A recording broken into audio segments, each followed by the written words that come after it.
इसी तरह आदमी का भी संस्कार होता है। हाँ अब कोई कोई विद्वान जो है सूत्रकार हाँ पहले विवाह से हाँ संस्कार का प्रारंभ करते हैं, हाँ और कोई कोई गर्भाधान से करते हैं। हाँ अब संस्कार की संख्या के विषय में जब बतलाएंगे, हाँ पारस्कर गृह्य सूत्र के अनुसार 13 संस्कार है, हाँ और जितने संस्कार हैं सब इस 13 के अंतर्गत ही आते हैं। हाँ और वेद व्यास के अनुसार हाँ 16 संस्कार है। हाँ इसलिए 16 संस्कार ज्यादा प्रचलित, ज्यादा लोग जानते हैं। कई संस्कार है तो लोग कहते हैं 16 संस्कार है।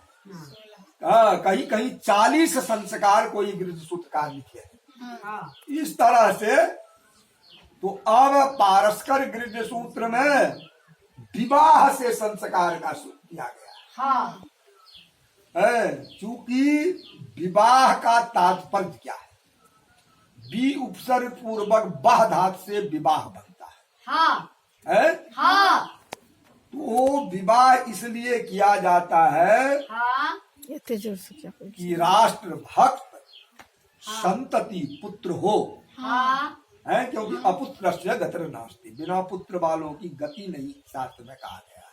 हाँ तो अब पुत्र तो कहीं भी किसी औरत के पास पुरुष जाएगा तो हो जाएगा, उस गर्भाधान हो जाएगा तो उसको बेटा बेटी हो ही जाएगा। हाँ लेकिन नहीं, वेद शास्त्र के अनुसार धर्म पूर्वक एक स्त्री को हाँ अग्नि को साक्षी रख करके हाँ लाजा हवन आदि पिता के द्वारा हाँ उसका पानी ग्रहण करके हाँ। तब जो स्त्री लाया जाता है और हाँ। उसमें जब आधान किया जाता है, उससे जो पुत्र होता है वह एकदम शुद्ध राष्ट्र भक्त होता है, हाँ विश्व का कल्याण करने वाला होता है, हैं? हाँ इसलिए वो विवाह से शुरू किए हैं संस्कार।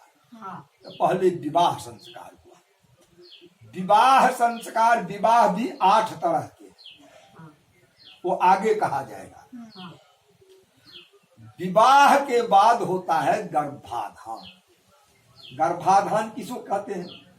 जेन कर्मणा हाँ स्त्रीणाम गर्भे हाँ बीजस्य हाँ स्थापनम भवति हाँ तत्गर्भाधान उच्यते।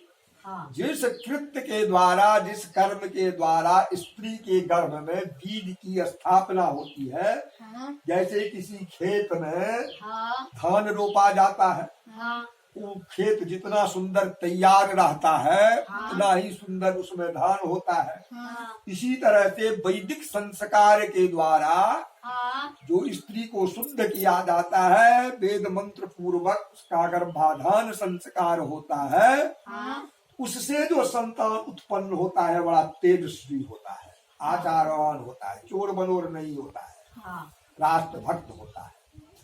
समझा? हाँ तो ई हो गया गर्भाधान संस्कार। हाँ गर्भाधान संस्कार के बाद होता है पुंसवन संस्कार। हाँ पुंसवन संस्कार किसे कहते हैं? हाँ तो पुंसवन संस्कार कहते हैं जेन कर्मणा पुंसः बालः एव उत्पद्येत तत्संस्कार पुंसवन इति उच्यते। माने जब पेट में गर्भ स्थिर हो गया हाँ तब तीसरे चौथे महीना में जाकर के हाँ ये पुंसवन संस्कार होता है। तीसरे महीना में समझो कि हाँ न, हाँ माने उसमें निश्चित हो जाएगा तुमको बेटी चाहिए कि बेटा चाहिए।